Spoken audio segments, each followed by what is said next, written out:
What's going on, everybody? Devore Havoc and Quinte. This is the Not for the Bait podcast. We are live on Facebook and on YouTube. You can listen to us on Apple Podcasts, Spotify, Anchor, and all other major streaming platforms. Also, be sure to follow us on Instagram and Twitter. And also, hit that like button, subscribe button, and most definitely share. Gentlemen, late night stream, of course. Milwaukee Bucks, Atlanta Hawks. The Milwaukee Bucks end up advancing to the NBA Finals. How we feeling? I mean, it's good to see all the marquee names in the NBA Finals this year, such as a hobbled Giannis, Chris Middleton, the crafty play of Chris Paul. The Man, king of flop. The king of flop. man, who? Chris Paul? Chris Middleton is king of flops. Oh well, no, come on now. He takes it from Chris Paul. The stuff I saw him do last tonight. Oh my god. I mean, I'm a big LeBron fan, but in my opinion, LeBron is the king of flops. Thank you, Havoc. I wouldn't say that. I would. He's So I'm gonna say this. You got to remember, early in his career, he should get mollywopped. So yeah. he just okay. You gonna mollywop me, so I'm gonna flop. LeBron should get an Oscar for some of his flops, boy. Some of them Space Jam 2 worthy flops. Give my guy credit too, Quinte. Chris Middleton. I know we've been extremely critical of Chris Middleton over the last couple pods as far as his playoff performance against the Hawks, but he did his thing tonight. 32 points. Yeah. I can't be upset about that. I'm gonna say one thing. When he got poked in the eye, it got hand wasn't even close to his face. Yeah, you know, I look at Chris Middleton. I see. Well, he's a good player. I'm not going front like he's not a good player though. He's a very good player. He's got that upgraded rec league game. You know what I'm saying? Where he's kind of a wide body dude. He's not the fastest dude, but he plays with a lot of effort, and he knows how to, he has his spots, and when he gets to his spots, that's his vibe. Remember the dude? Dang, that's a dude. I forgot his name. Remember Sean Elliott? Yeah, for the Spurs. He's Sean Elliott. He's not gonna be the best player, but he's not gonna be the worst player. I don't know. Sean Elliott was a straight role player. Sean Elliott was a straight role player. Early in his career, he was good, man. He was good. Sean Elliott was good. But I mean, Chris Middleton at his peak. We being real. Chris Middleton held it down, showing that he can be an alpha dog when asked upon. But let's be honest, though. Let's be honest, though. It really was. He beat the Hawks without Trae Young. Yeah. You know what I'm saying? Like before we. Would he really have posed a big difference on defense, even if he was healthy? He would have posed a different on offense. I feel. Yeah. Offensively, yes, but defensively, you still can't stop Chris Middleton, regardless of how you look at it. Well, the Hawks can't stop anybody. Yeah, they can't. That's they got to outscore you. That's exactly the issue.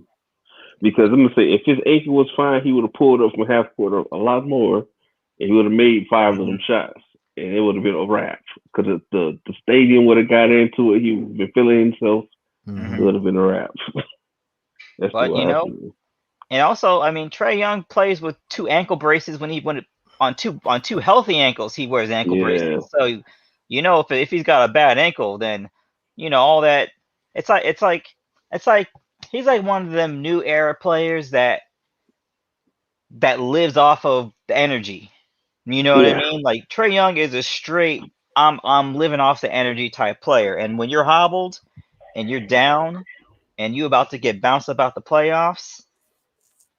He just didn't have it. Even in the games they were losing, he still had the energy, but he didn't have it this time. He didn't have it. You could tell he didn't have it. It's going off Insanity. Yeah, shout out to Finsanity in the chat. Hold on, Finsanity. Yeah, no, it was a good series though. You know what? I'll say this much: the Hawks have made the playoffs very entertaining. They have made the playoffs very entertaining. I'll give them that much. Let me say one thing. Hey, Finn Saturday, I saw that picture of you on Instagram. You look like a cute little kid when you was a little kid, man. You had a little cheerleader uniform on. I don't think I saw that one. I think I might have to go back and look at that. Yeah. But looking forward to the Suns and Bucks NBA Finals series. Any thoughts before we kick off that? Man. Oh Lord. You go ahead, Havoc. You know, I don't know. Are we making predictions? Yeah, like say what you want to say. Like, this is an early preview. Where our heads at right now? I'll tell it to you like this. I think in terms of coaching, I'd give the advantage to the Suns because it appears Monty Williams knows what he's doing. It appears that the coach for the Bucks, Budenholzer, I would actually say his team is succeeding. I would say the Bucks are actually succeeding in spite of their coach, instead of the coach actually elevating the play. I think they're actually winning, but in spite of their coach. The 2001 Hurricanes. Yeah, right. Yeah, old what's his name? Old Coker, Larry Coker. Yeah. He took Butch Davis. He pulled. You know what? It's funny because Jimmy Johnson won the national championship with UM, and then it went to Butch Davis, and then Butch Davis he built the team up. He left. Yeah, he was passed it off to Larry Coker. Larry Coker won with his players. But I'm gonna say one thing real quick. If Butch Davis didn't take his dumb behind to the NFL, he would have been the first Nick Saban. Mm-hmm. He would have been Nick Saban. Yeah, I agree. Where are we going, Havoc? Where are we going? You've been kind of beating around the bush about this. Where are we going as far as Suns and Bucks? Where are we going for Suns and Bucks? Yeah, where are we going? You going Suns or you going the Bucks? I'm going Suns. I'm going Suns. I'm going Suns. Yeah, I'm going Suns. I think because the Suns can match up with them pretty good. I don't see it. I don't even think they have enough offensive firepower to keep up with the Bucks. Are you kidding? No. I'm being dead serious. I don't think they do. You will see. I don't know. I mean, I think here's the thing. For me is I think Chris Paul can control the game. Yeah, he's a dictator. Call it what you want. I mean, when you got the ball in your hands, you got the ball in your hands, right? And when you do 40 with no turnovers in a deciding game, I mean, Monty Williams is not dumb. He knows exactly what he has to do to try and win this championship. Let Chris Paul decide what to do. That's what the coach needs to just acknowledge is, hey, Chris Paul, man, this is your chance to put the cherry on top of your career, basically, right? Like Chris Paul is a Hall of Famer with or without the championship. But this right here, this is the cherry on top. If he gets this, it is no doubt certified. Take it to the bank. You know what I mean? So, if Chris Paul comes to you, like they're both basketball people. Like Monty Williams used to play in the league, so yeah, he knows what he knows the vibes, right? Like if you at a certain point, you're either gonna go up with your best players or you're gonna go down with your best players. So if you gotta trust somebody, also, I mean, look at the Phoenix Suns.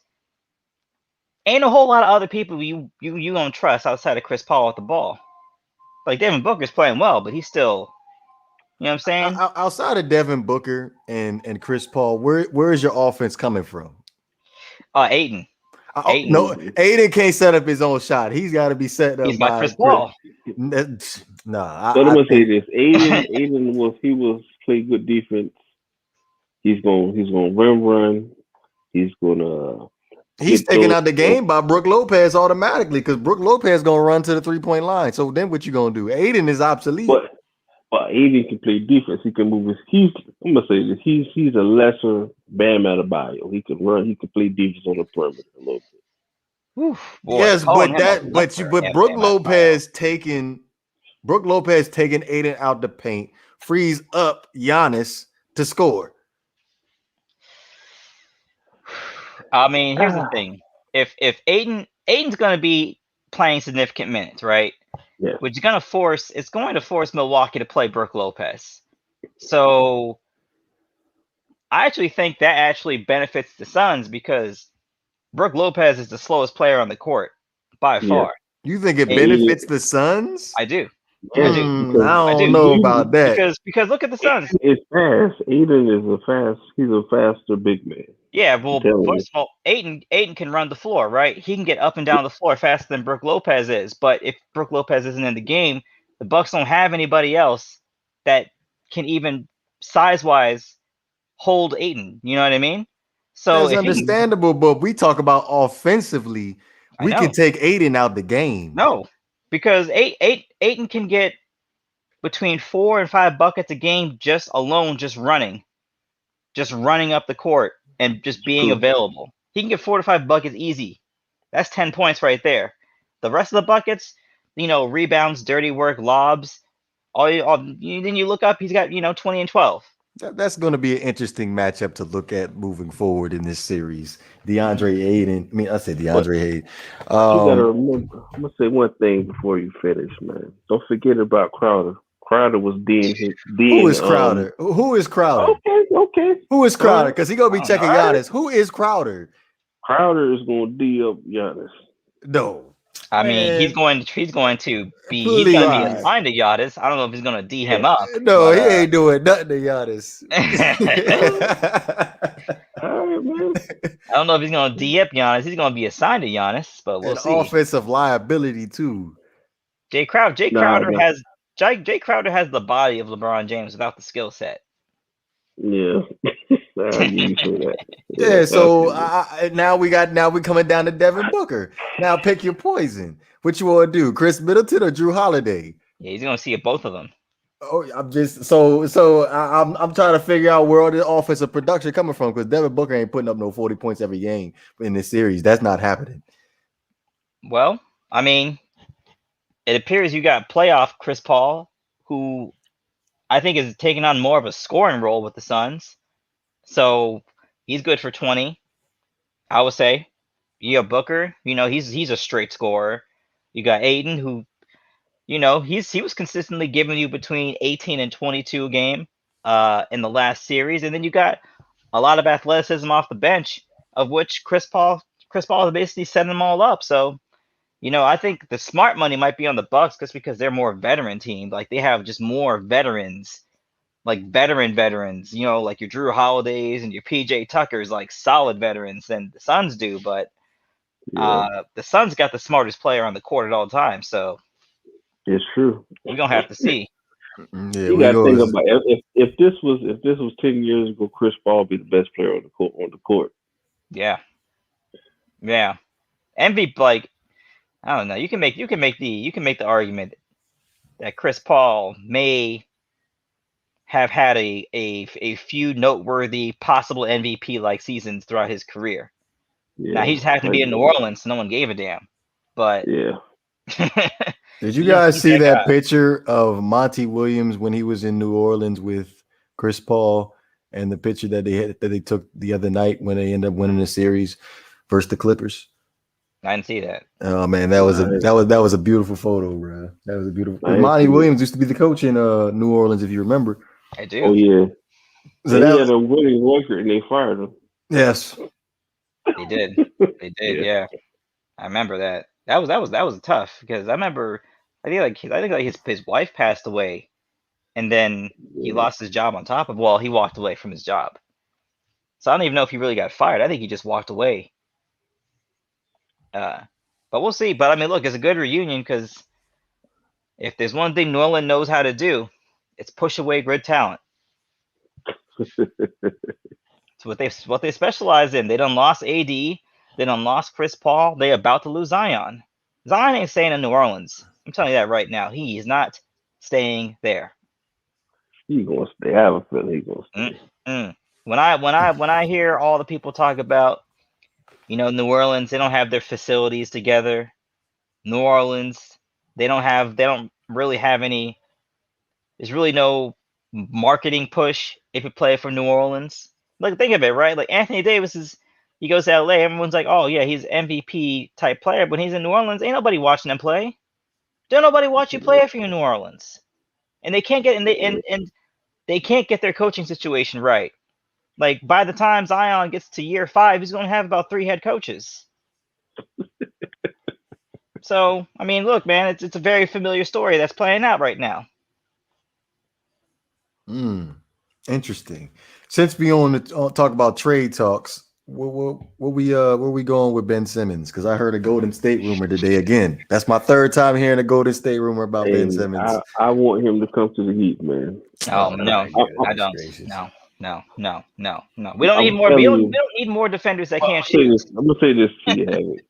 He will help out Bam. He will help out Jimmy. Yeah, take the ball out of Jimmy's head all the time. Put the ball in the hand of a younger player with better coaching, better people to make him better. I don't care what nobody say. That Spoelstra is a good coach. Spoelstra is going to make him better. It's plenty of time we had players on our team who could not shoot, and he made them into shooters. Wayne Ellington used to make 1 3 every 5 games, and he became a sharp. Rodney McGruder became a sharpshooter. Yeah. So, me personally, I want him on my team. I'll say this. I see the potential. I feel as though it's a psychological thing on him. That's just my opinion. I'll say this much: if Udonis Haslem is around, I think maybe just because. Here's the thing: Ben Simmons is the prototype of a pampered superstar. Yeah. Like I don't know what they're doing with him in Philly, but they're not challenging him. So he's not getting any better. So now everyone around him is saying, why aren't you getting any better? And now he's psychologically, he's off. Because you see him in pickup games, he's shooting. But he's scared to shoot in the NBA games, right? So maybe you have a change of environment where you get into an environment people actually are holding you accountable, right? Like if they're in training camp and Ben Simmons is, doing a bunch of nonsense, I mean, Udonis Haslem's going to tell him what he thinks. Right? Like, we stuck on this Miami Heat thing, huh? We not down with the Golden State Warriors. Man, I don't want him to go to Golden State. It don't make any sense to me. It don't make any sense. It doesn't make any sense. Elaborate, please. I mean, it kind of does make sense because they don't need more scoring. They don't need more scoring, but I think Steph is more a threat with the ball in his hands. It's just my opinion. Mm-hmm. You don't take the ball out of your best player just to give a person who can't fucking shoot. To be honest with you, Quinte, Steph doesn't need the ball to shoot. He doesn't need the ball, but he needs the ball to pick his spots. I mean, we may be in a point where we may need to say, look, if Ben Simmons goes to Golden State, in my opinion, he needs to run with the second unit. What? Yes. Yeah. He needs to run with the second unit. Because not with the money he making, he go with the first unit. That is Ben Simmons' problem. Is he is making superstar he's making superstar money, but he's not a superstar. So you're almost forced to put him in the starting lineup when in reality, if Ben Simmons can be the primary, ball handler, play creator for your second unit, and then in the crunch time, just fill out your role as a defender, then great. Now the main problem with Ben Simmons, the reason why I say he needs to be part of the second unit is you can't play Ben Simmons in the last 2 minutes. You can't play him in the last 2 minutes. He's Shaq. He's worse. He's worse than Shaq in the last 2 minutes. Yeah. At least Shaq will make it in the clutch. He'll make free throws in the clutch. Right. So I mean, it's one thing if you're Shaq and you don't want to play him. I mean, by the time he gets to the last 2 minutes, Shaq's got 30-something points, a dozen rebounds, all that type of stuff. Ben Simmons got about 8 or 9 assists, maybe about 10 points, and 30% at the free throw stripe. That contract, him getting max money is the worst thing that ever happened to him. Now he's boxed in. He can't just be a guy on the team. He has to be in a primary role, but he's not good enough because he can't shoot. It's not. That's why I say No, the Heat, man. No, he is going to Golden State. That being said, I don't want him. I don't want him to go to the Golden State Warriors. I don't. If I'm the Heat, to me personally, I think he's going to regress if he goes to the Golden State. I think Steph and Clay will have that effect on him like they did with Iguodala. I'm gonna say this too. People give Steve Kerr like he's really a good coach. Steve Kerr is not a good coach. He benefited by having all the players, team. I can agree with that, but he's not a good coach. Only thing that I will say about that, the ball movement wasn't there with Mark Jackson compared to what it was. Yes, it was. Yes, it was a totally different offense with Mark Jackson. It was a totally different offense, but it was the same offense. All they did is swing the ball a couple of times around. The 3-point shooting, putting the ball in ugly man's hands at all times, and facilitate between his two shooters. The offense was always there. It just the swing of the basketball wasn't there. Well, I'll say this much about Steve Kerr. This is what Steve Kerr did. Steve Kerr put the ball in Draymond Green's and let him be a playmaker. Yes. And that's something Mark Jackson did not do. Mark Why can't we do the same thing with Ben Simmons? He'd be perfect for that role. Because I think the difference is Draymond Green is going to give you. First of all, Draymond Green gives you intangibles Ben Simmons does not give you. Ben Simmons is not a leader. He's not a leader. No, that's understandable. Like he's actually an anti-leader. Like he's like the last person on your team. Here's the problem with Ben Simmons. He's highly talented, but nobody wants to follow him. Like he's like usually the most talented guys on the teams are the leaders de facto because they have all the talent. Ben Simmons has all the talent, but no one wants to follow him because he's not a good leader. Where Draymond Green is basically the captain of their defense, on top of being the ball handler and in his prime. I mean, he was guarding 2 to 5. He's 6'7" playing center, right? Ben Simmons doesn't want to go down the post and bang with anybody. I mean, and he plays scared, which is something I've never seen Draymond Green do. I've seen him shoot shots he has no business shooting. That's why I say he needs to come to the Heat, man. Oh, Lord have mercy, boy. He's not gonna let that go.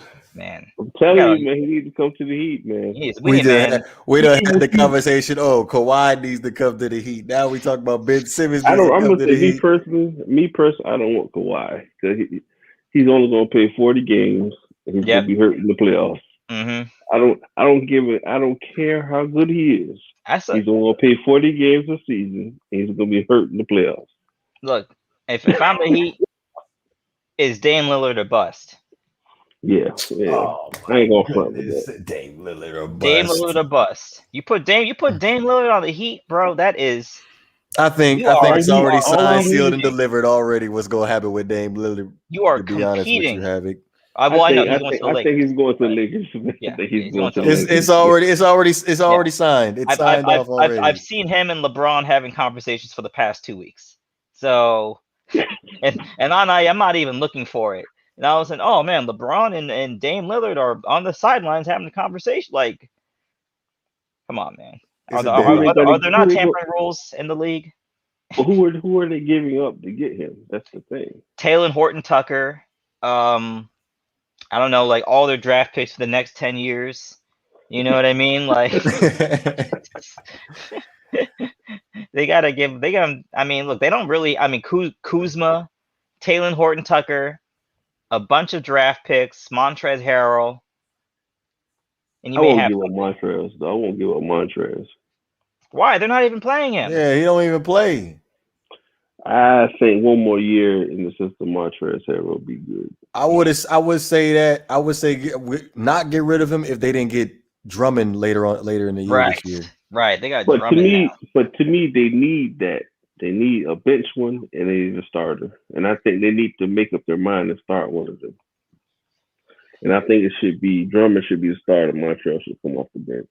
But Montrezl costs that's a lot of money for. He gives a lot of money, but he's going to give you the energy that you need with the second unit. He's going to play good defense. He's going to get those putbacks, those dunks. That's your high energy player. Sometimes you pay that person. I hear you. I mean, I'm just wondering why they didn't play him in the playoffs at all. But I don't know. He wasn't getting. He couldn't create his own bucket. But Montrezl Harrell has never been able to create his own bucket. He's never been. But that's the problem. When you in the playoffs, you're gonna have to go off of what the opposing team is doing. Drummond is the same thing. Montrez ain't doing nothing for you. It's just Drummond. Drummond is a better rebounder than Harrell, so he took all his minutes. Drummond has post moves a little bit. He has one or two post moves. Also, I mean, Drummond's one of the top 5 rebounders in the league. Yeah, top 3. Yeah. No matter where he is, he's getting you 14 rebounds a game. No matter where he is. So, hey man, it's gonna be very interesting. I mean, I don't know if the Lakers get Dame. I don't know if they're trying to run a lineup. They're trying to run a team with 4 players because ain't no money left for anybody. But it's gonna be a whole bunch of undrafted rookies on their team next season. They get Dan Lillard. Because they ain't like Miami where everyone took a pay cut. Like LeBron is getting paid well, AD is getting paid well. Like, but ain't no one taking pay cuts. But you gotta understand, LeBron is this is his last year. He's a free agent again. They got to re-sign him. Yeah, you never know. I'm just signing 1-year contracts every year. Yeah, that's what he does. He said, "Give me $10 million." Yep, and sign everybody else. Yeah, he gonna get on his Tom Brady. You know what I mean? Yeah. Hey, I got Space Jam 2 coming out. Don't even worry about it. Yeah.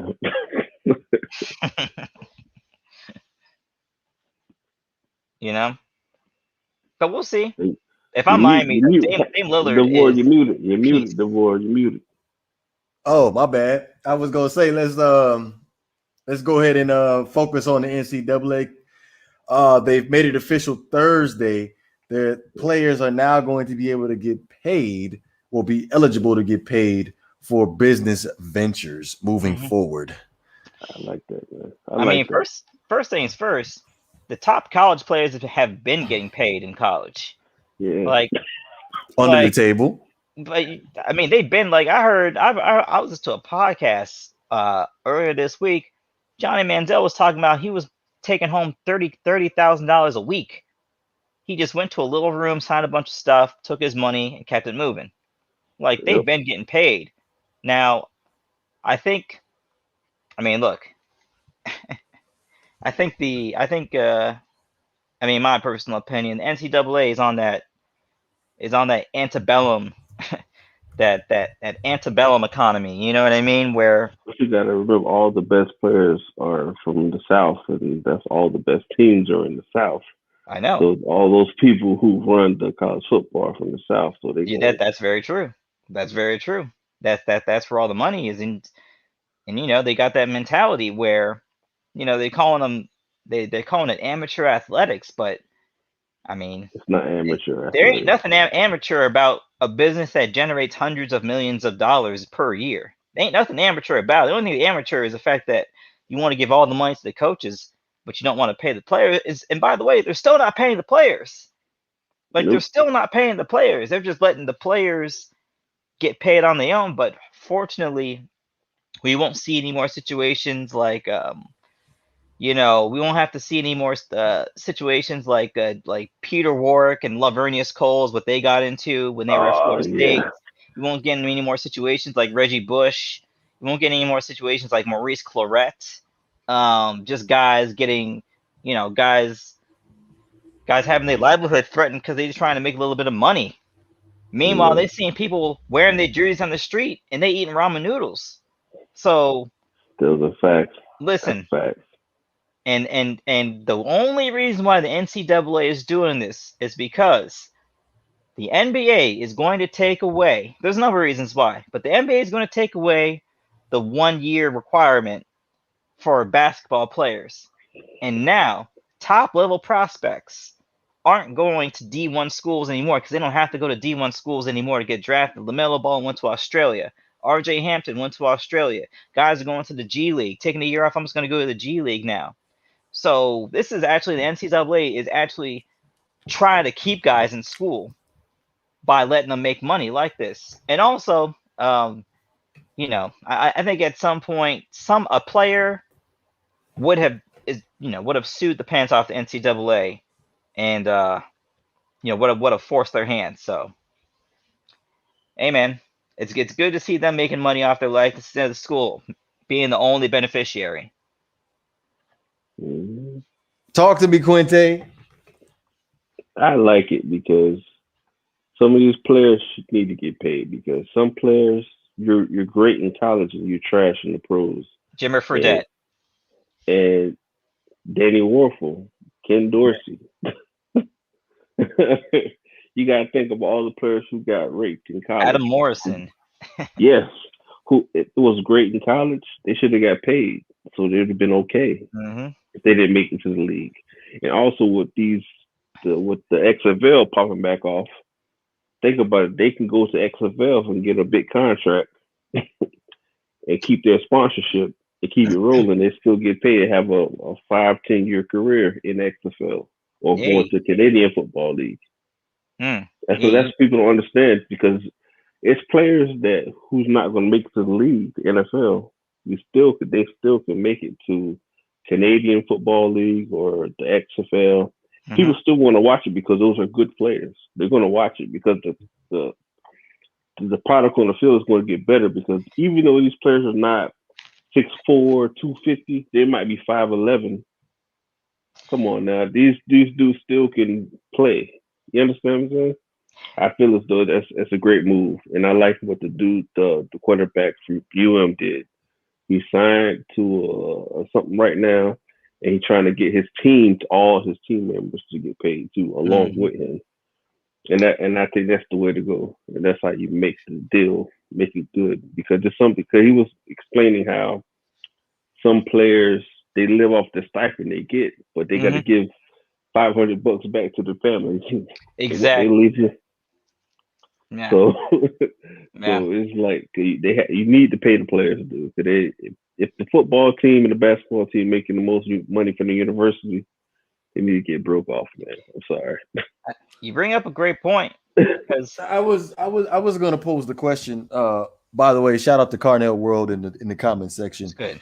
How much do you think that colleges make off of games if they have a superstar? A lot. Yes. Much more than the scholarship they're giving that player. All right, look at Nick Saban. Nick Saban is making what, $15 million a year, $20 million a year? And take Tua year before last Tua. No, take the white boy who got drafted this year. Mac Jones. Think about Mac Jones and the wide receivers made for him this season. By ticket sales alone, by boosters giving money, all of this stuff. The university makes so much. And don't forget, the university, Alabama is known for this. They pay lesser teams to play them.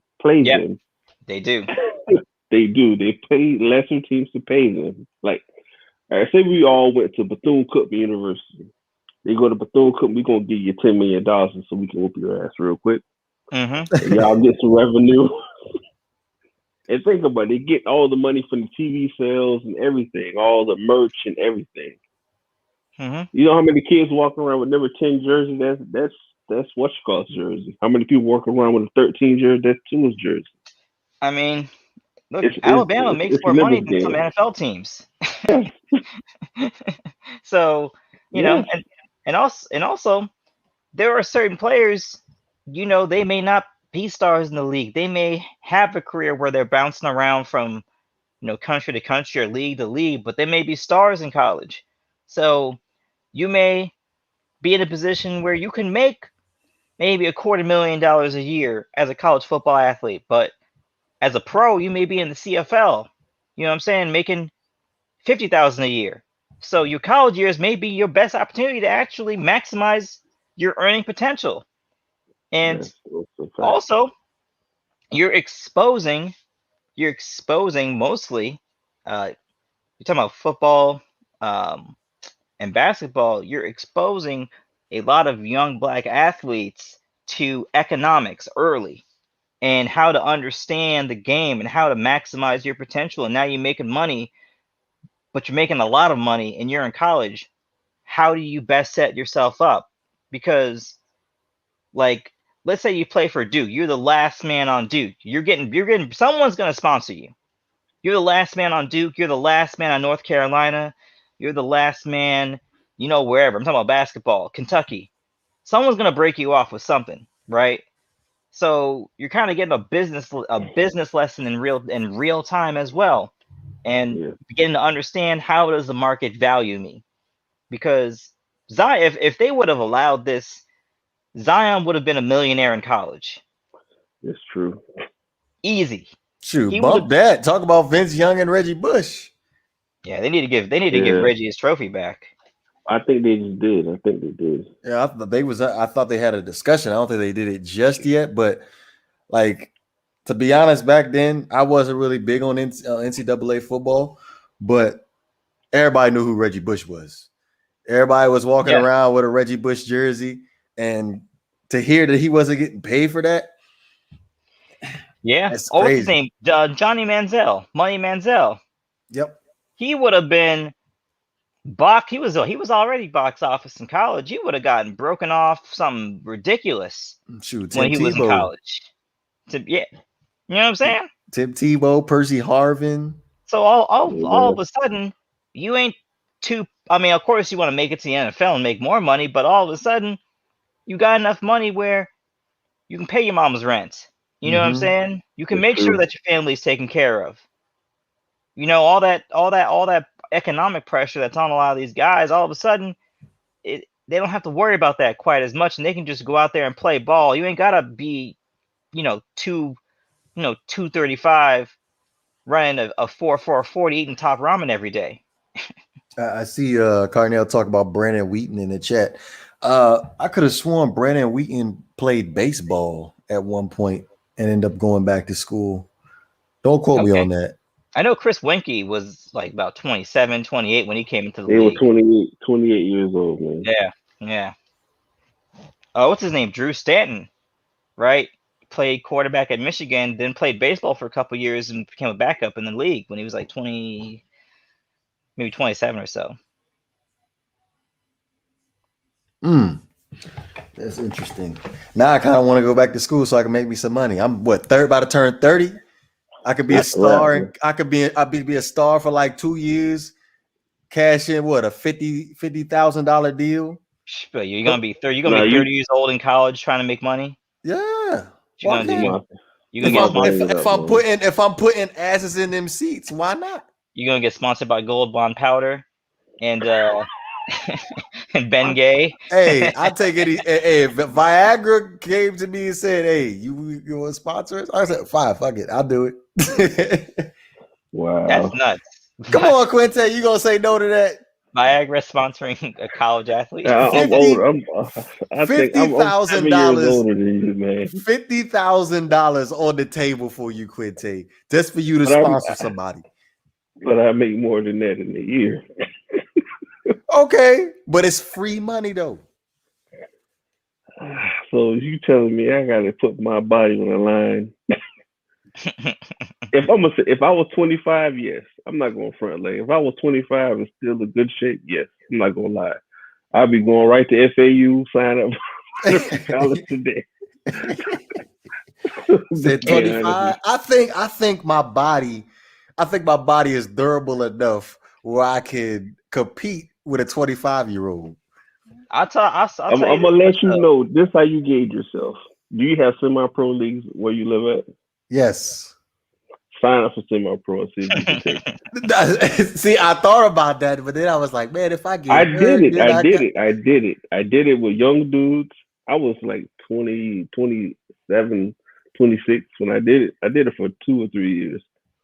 These young dudes, they're fast, but they don't know how to play the game. You understand what I'm saying? They don't have the technique, because that's funny. Nah. Mm-hmm. Okay. Nah. Yeah, I understand what you're saying. Yeah. If they had a technique, they would be out there with you. Yes. They're fast. And some of these dudes probably run a 4.1. I'm not gonna lie to you. Hey, shit, you fast, go run track. They fast, but they couldn't catch. They didn't want to run the plays. They didn't want to come to practice. Oh yeah, I'm definitely making the team. Then I need to sign up ASAP. Then they not doing what they supposed to do. I don't know how it is up there. Down here, if you play, because Florida is a big for football. If you go to the right semi-pro, you'll get paid. For real? Yeah.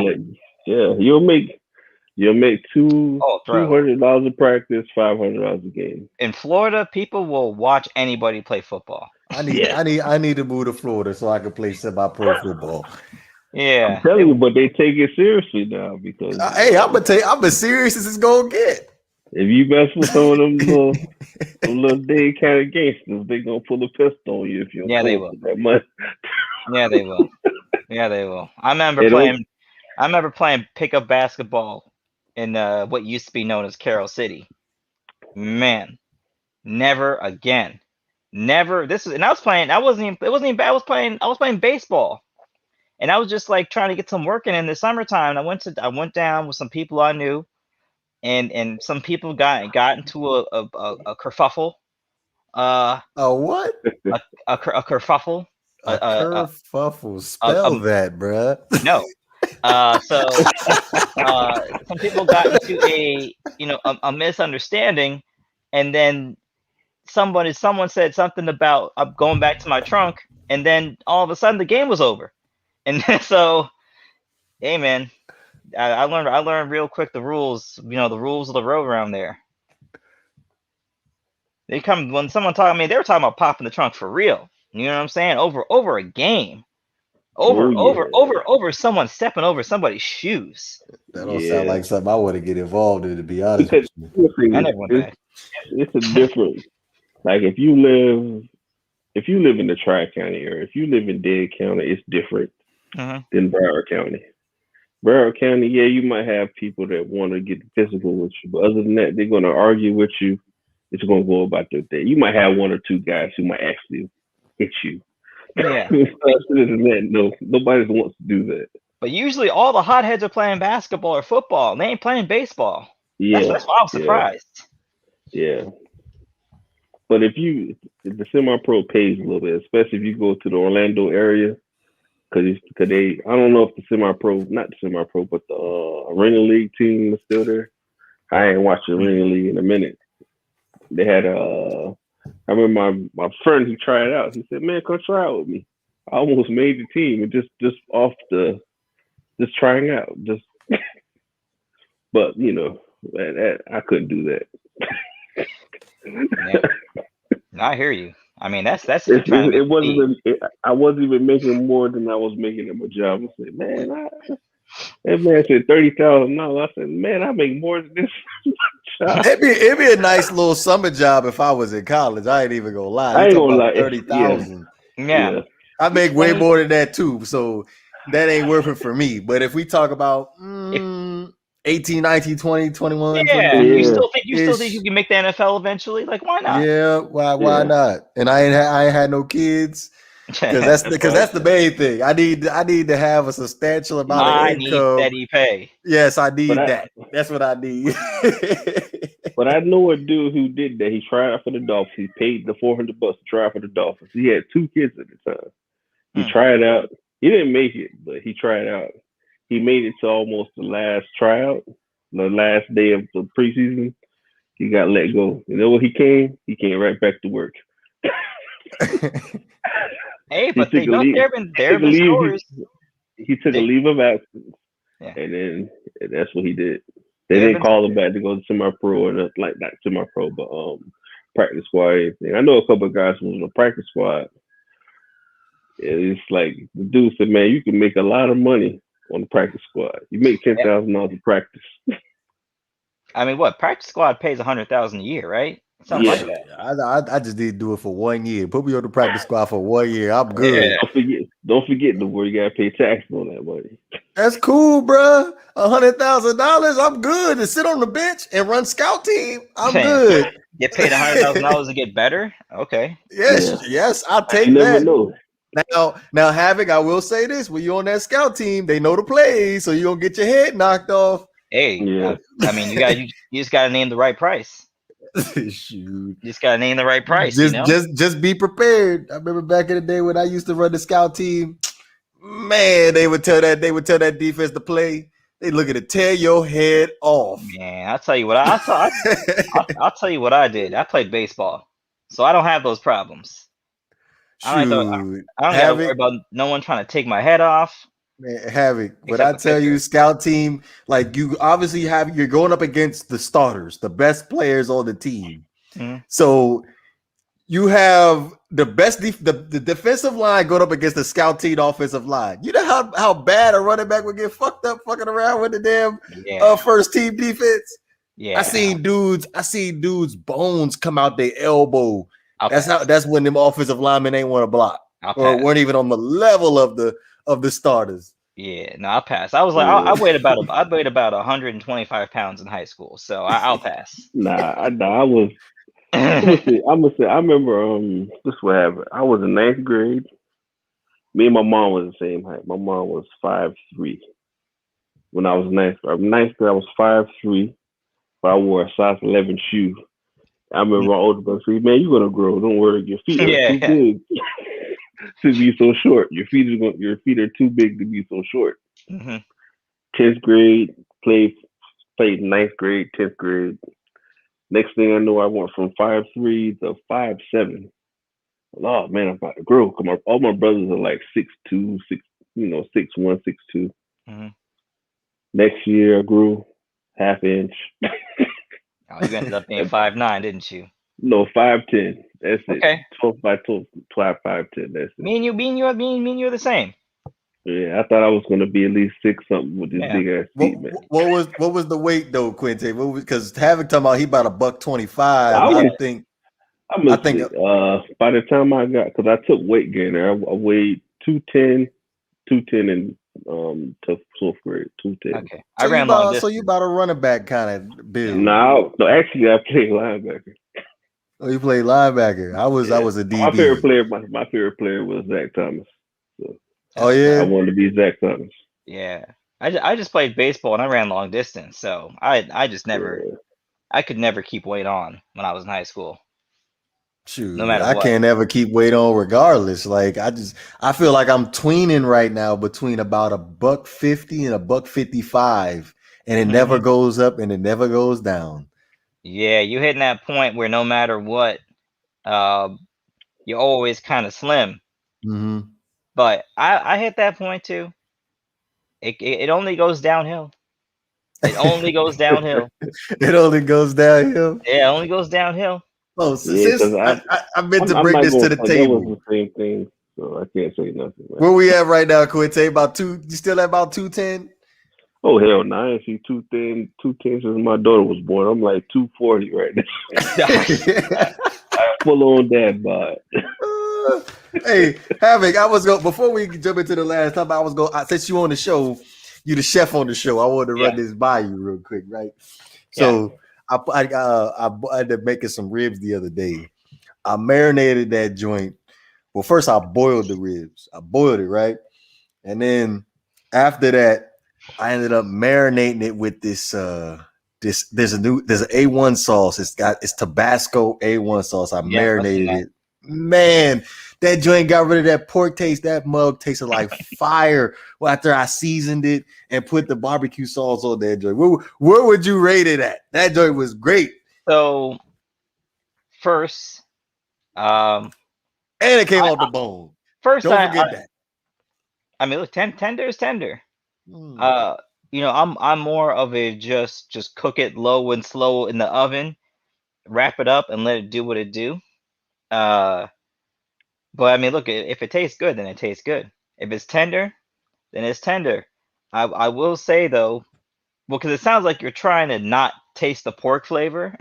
Yeah, we got to get rid of that. I feel like that ruins the meat. I feel like that's probably why maybe you boil it, because boiling usually is a good way to take flavor out of your food, which is why I try not to do it. But I mean, look, I grew up in the heavy sauce era of ribs, where you pork, beef, pigeon, you're not even sure what you're eating. There's so much sauce on it, it don't even really matter. But I will say, I mean, look, it's all about the quality of the pork. If the pork is quality, it's going to taste good. Because let me tell you something. About a few months ago, I got some pork chops from Target. What? That What you meat, mean? What that bad pork chop is fire, Quentin? I don't like pork the chops. pork I ain't eat chops, pork chops so long, man. the pork chops I got from Target were an abomination. They were it was a disgrace that they would even call this food. Like on the package, it said, because it was like bright pink, and on the package it said it said looks of the pork may not be indicative of quality. Never seen that, and I'm not picking it up to buy it either. Now, if they're telling you, hey, just because it looks good doesn't mean it's going to taste good, that goes against your natural senses of looking at food, right? Like food is if food is going bad, it's going to tell you it's going bad. But they're trying to sell you meat that never looks like it's going bad, which leads me to believe the meat was never good in the first place. And it probably had low price on it too, did it? Incredibly low price. I'm gonna tell you guys a little secret. Disgrace. A little secret about buying certain meat from certain places. Only buy organic. Yeah, but never buy meat from Target, Wally World, places like that, because it's stuff called meat glue. They get all cuts of the meat, they ground it up and make it look like it's the same color or the same meat that you're buying. Like they make it look like ribs, make it all look like steak, make it all look like pork chops, and it's not what you think you're eating. You're eating balls, you're eating nuts, you're eating hoofs. Yeah, I'm telling you, man. I'm telling you, it's not what you think. It's not. You gotta watch where you buy certain meat from. That's a great point. You always gotta look at it. And when you look at the meat and you see it has no bone, never buy nothing with no bone. Okay.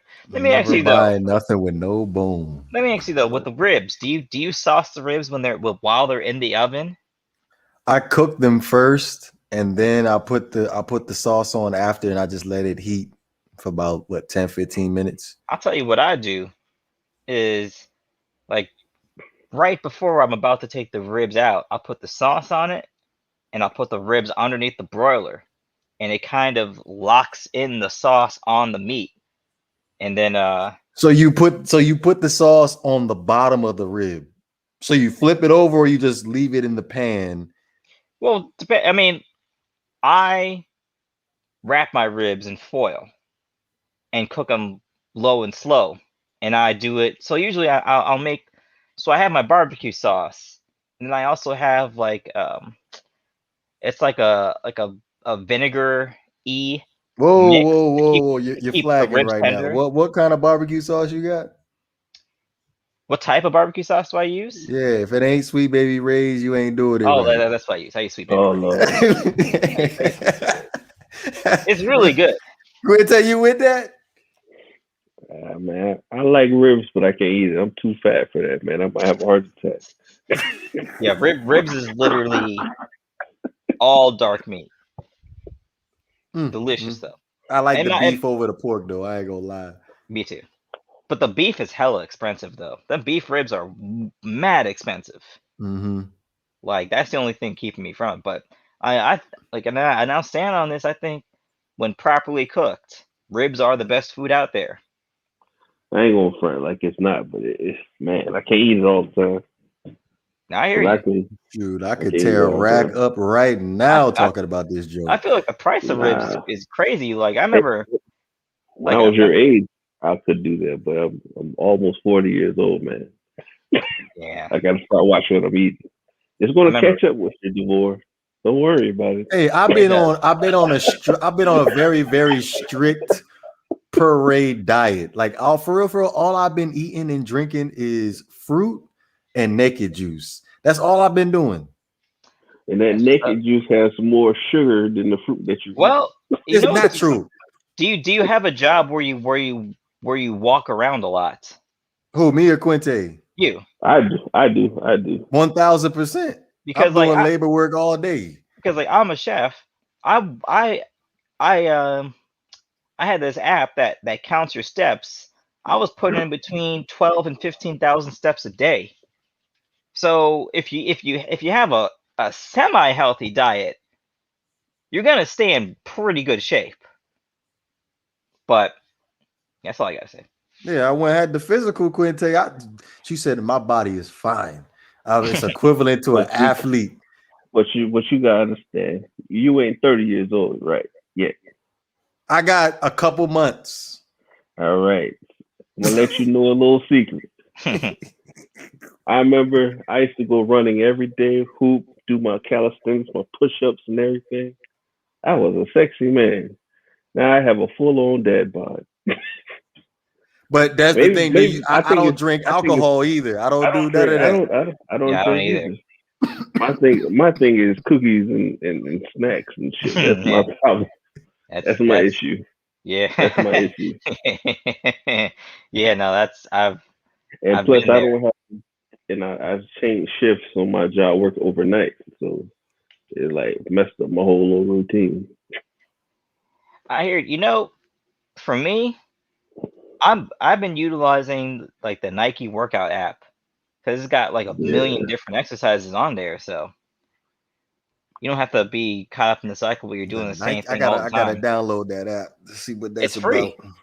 It's free right now for the month. For 2 months, I think it's for free. You pay $9 a month for the Nike training app. Yeah, the one I have.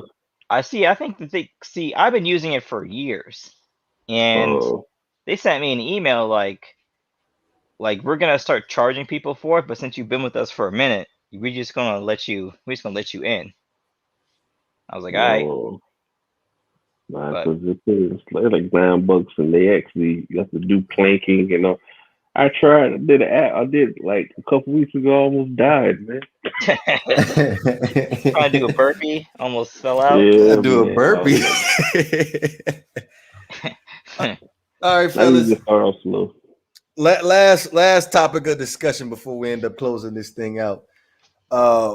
Probably the most controversial too, as well, over the past couple of days, is Sha'Carri Richardson. Her being suspended from the Olympics due to testing positive for marijuana.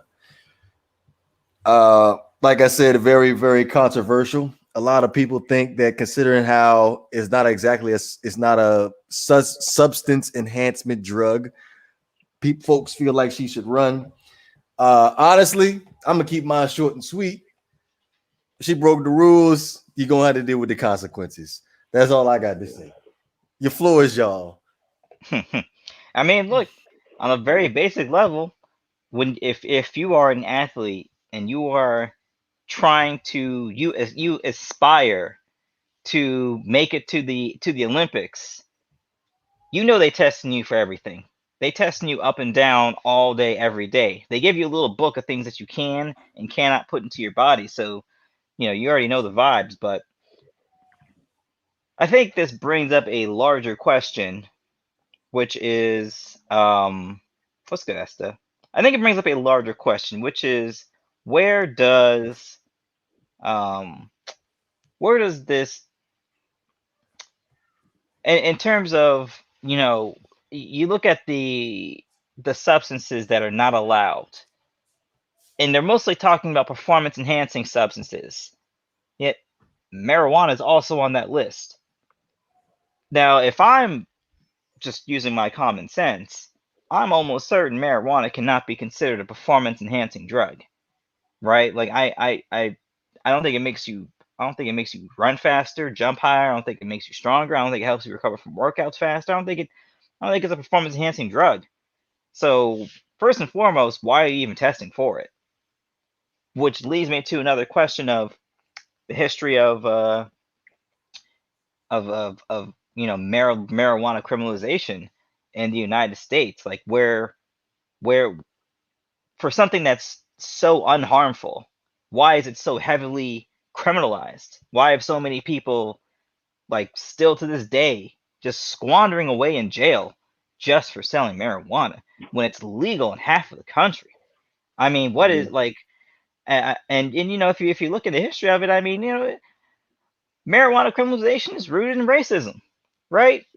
During the Reefer Madness times, they were out here saying, if you allow the darker people to smoke it, they're gonna go crazy, and they're gonna rape your women, rape your women. Yeah, exactly. So they try to build up this hysteria. Also, they're trying to set up a permanent, a permanent prison subclass, and that is mostly why marijuana is so heavily criminalized. I mean, according to federal guidelines, marijuana and heroin are the same exact thing. So when we understand that the criminalization, the demonization of it is rooted in that, and then we understand the times we're in now when it is legalized in half of the country, because more and more people are beginning to understand that it is literally has never killed anyone, which is not a claim that alcohol can claim, which is not a claim that tobacco can make. It's not a claim that all the other substances that are criminalized can make. Has a death count of 0 on it. So once again, it's being utilized as a tool. In my opinion, it's being utilized as a tool to diminish and suppress the potential of largely Black and brown people who come from lower socioeconomic status. And we're seeing it on the highest level, where they're clearly taking the fastest woman in the world and they're sidelining her.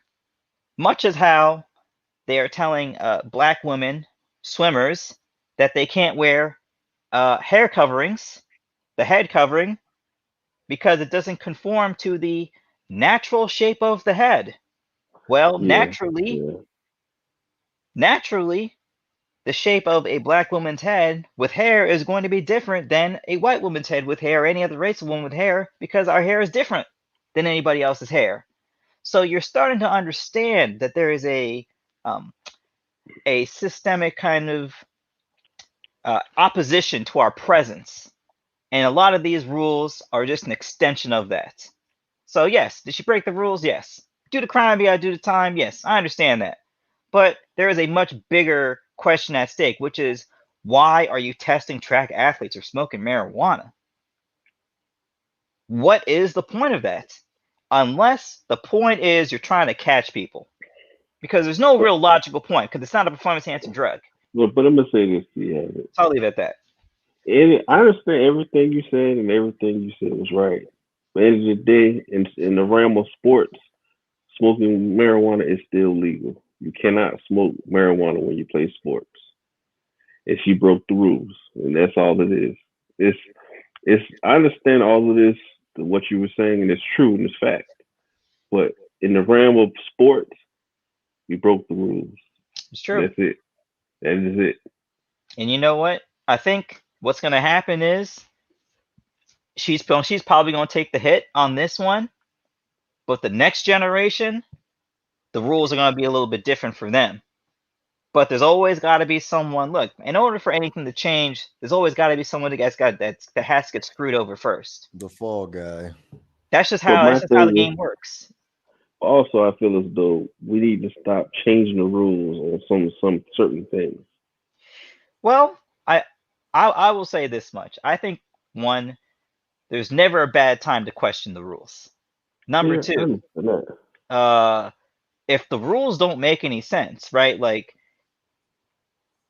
if the rules don't make any sense, and it is our obligation to question them. Now, I understand to this point, it would be very hasty to change the rules with the Olympics like a month away, basically, right? Yeah. But I'm saying moving forward, which is kind of all we can do at this point. I mean, the rules are the rules, but going forward, I think there's a much larger question that needs to be asked, which is, why are we so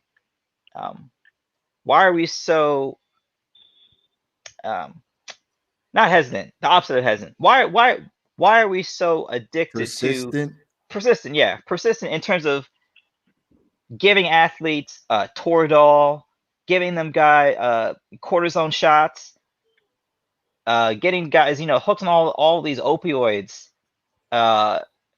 yet we have a natural cure, not a cure, but a natural remedy that can actually might be able to keep some of our athletes away from some of those harder drugs. and it's criminalized. And to a certain extent, when you're taking away this young woman's opportunity, I mean, you're essentially taking away her opportunity to carry out her career. And you understand the reason why. It doesn't make a lot of sense. It just doesn't make a lot of sense. So hopefully that conversation's had, and hopefully, the next class, the next generation of athletes don't have to deal with nonsensical rules like this.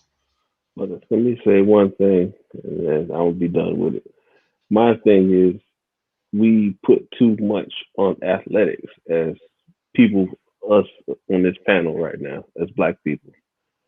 We should put more focus on other things in our life, like the sciences and stuff like that. Because I understand it's great to talk about sport and all that stuff like that, but and some of these kids, they believe they're going to be professional athletes. They know they're not. You are a nerd.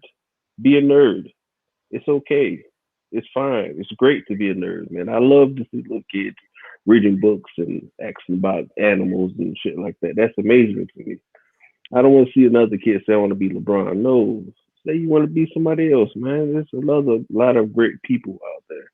That's all I wanted to say. Cause it's like, I feel as though this is too big of a conversation for nothing. I agree. I understand what you're saying, Havoc, and it's true. But my thing is, you are a Black person in a white America, and you got to be 20 times better than anybody in your group. Mm-hmm. You understand what I'm saying? Especially when you're the best. You understand what I'm saying? Just like people harp on LeBron.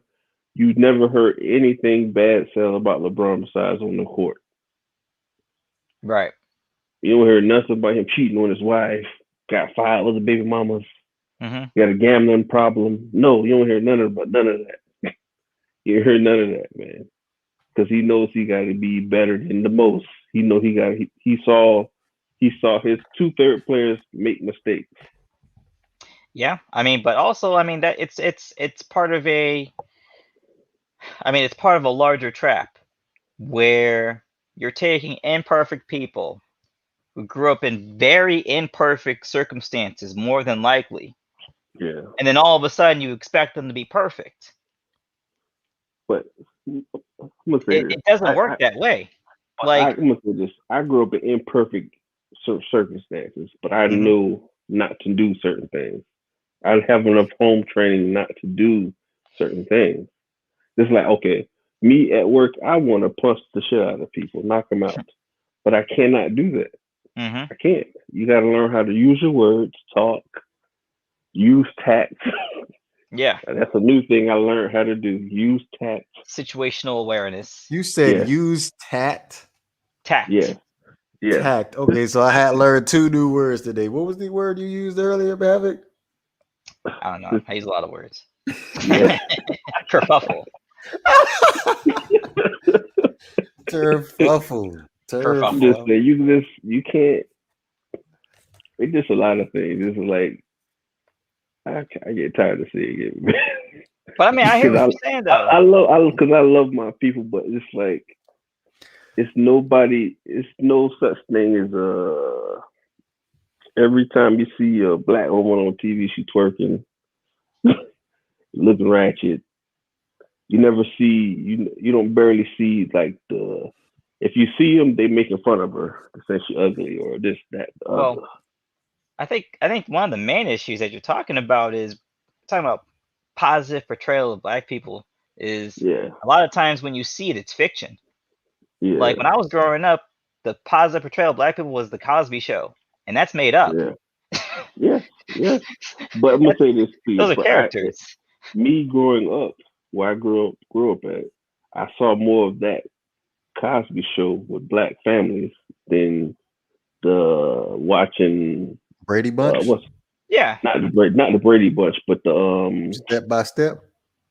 No, I'm talking about ignorant. You saw more Black Cosby movie Show than 227. Yeah, I saw more 227 and Cosby Show. Okay. Than Sunset Park or Boys in the Hood. You understand what I'm saying? Yeah, Rock. Yeah. You understand what I'm saying? I saw more of that, because I could say a lot of people I grew up with had single parent, like single mothers, but they didn't grow up in that kind of environment. Every person I grew up with, we was kids when elementary schools. All these dudes are doing well for themselves. All the girls are doing well for themselves. Yeah, great. you might have a certain few. Story off in a bunch. There's a couple people who I went to school with. I didn't know there was gonna be killers, but these dudes were killers. The killers. but I'm just saying. It'd be crazy. You be in science class, and five years later, it's like, man, that dude behind me was a certified killer. Killers, yes. Yeah. It was a dude I went to high school with. This dude went to college. That man killed his girlfriend and her boyfriend. Well, the dude she was having sex with. If you see the dude, you'd never expect that. You never know. You never know. But I mean, that is more reason why, as you know, we're not exactly old, but as people that have seen a little bit and know a little bit, in some circumstances it may be too late for some people. I hate to say it, but for sometimes it may be too late for some people. But as a people, we are not a lost cause. So, when we see things that, and once again, and not related to the situation, but when we see things that are barriers that don't need to be there, then the obligation is on us to speak up about it and make it be known that just make it be known that at the very least this obstacle is here and it shouldn't be here, or at the very least we are aware of the obstacles in front of us so we can act accordingly. And I think when they switch the rules up on you midstream, as you were saying, that's when things can get very shaky. Yeah. Any final thoughts, gentlemen? Great conversation, by the way. Yeah. I mean, as always, it's always a good time coming on here, talking, sharing, expressing, conversating about the world around us.